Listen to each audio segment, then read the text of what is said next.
नमस्कार, Indian institute of sustainability podcast में आपका स्वागत है। मैं आपकी होस्ट साक्षी और आज मेरे साथ हैं डॉक्टर राजेश नथानी जी। डॉक्टर राजेश नथानी जी, आपका हमारे पॉडकास्ट में बहुत बहुत स्वागत है।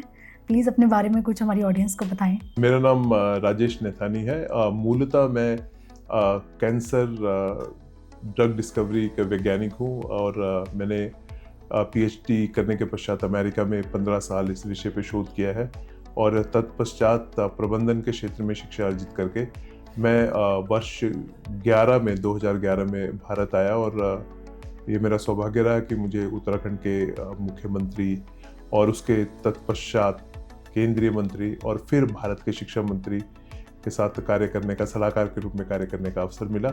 और इस बीच में मैं संसदीय समिति और देश के कुछ चुनिंदा विश्वविद्यालयों में प्रतिकुलपति और कुलपति की भूमिका में रहा। इसके अतिरिक्त सामाजिक सरोकारों से मैं हमेशा से जुड़ा रहा।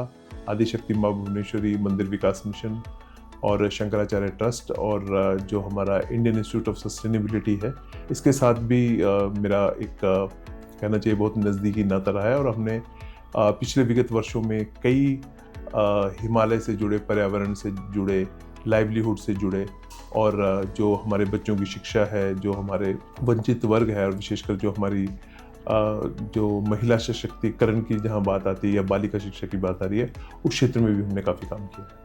तो इंडियन इंस्टीट्यूट ऑफ सस्टेनेबिलिटी के बारे में मैं जानना चाहूँगी कि अभी आप किस प्रति कार्य कर रहे हैं और आगे आप क्या करना चाहेंगे। जो इंडियन इंस्टीट्यूट ऑफ सस्टेनेबिलिटी है, इसकी जो परिकल्पना की गई और इसका जो मूल उद्देश्य था वो सतत विकास के जो लक्ष्य हैं उन्हें किस प्रकार से पूरा किया जाए और जो सतत विकास लक्ष्यों के अनुसार जो विकास की अवधारणा है उसे कैसे धरती पे उतारा जाए, कैसे उसे धरातल पे उतारा जाए, तो इन सब विषयों पे काम करना था। और जैसे कि मैंने पूर्व में आपको बताया कि चाहे वो बालिका शिक्षा को हो, चाहे वो पर्वतीय दूरस्थ क्षेत्रों में जो हमारे जो महिलाएं हैं उनके लाइवलीहुड का हो, उनकी जीविका से जुड़ा हुआ विषय हो, चाहे वो हमारे जो समाज के जो वंचित वर्ग है उनकी सहायता का हो, चाहे वो क्लाइमेट चेंज जिसको हम मौसम परिवर्तन कहते हैं उसकी जो भी उसके जो दुष्प्रभाव है उन्हें दूर करने की बात हो, या फिर जो हमारा भारतीय जो हमारा ज्ञान परंपरा है, भारतीय ज्ञान परंपरा, हमारे वेद उपनिषद, उसके आधार पे समाज के निर्माण की बात हो और ज्ञान आधारित समाज जो हम भारत को बनाना चाहते हैं वो केवल हम मानते हैं कि तभी बनेगा जब हम मूल्यपरक शिक्षा दे पाएंगे।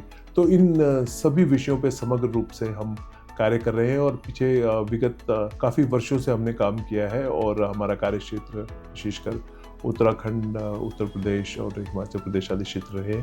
और अब हम आने वाले वर्षों में हम इसे पैन इंडिया, अखिल भारतीय स्तर पर ये काम करना चाहते हैं। मैं आपको तहे दिल से धन्यवाद करना चाहूँगी हमारे पॉडकास्ट पे आने के लिए और इंडियन इंस्टीट्यूट ऑफ सस्टेनेबिलिटी के बारे में हमारी ऑडियंस को अवगत कराने के लिए। Thank you. धन्यवाद साक्षी जी, बहुत बहुत धन्यवाद और आपको शुभकामनाएं। नमस्कार।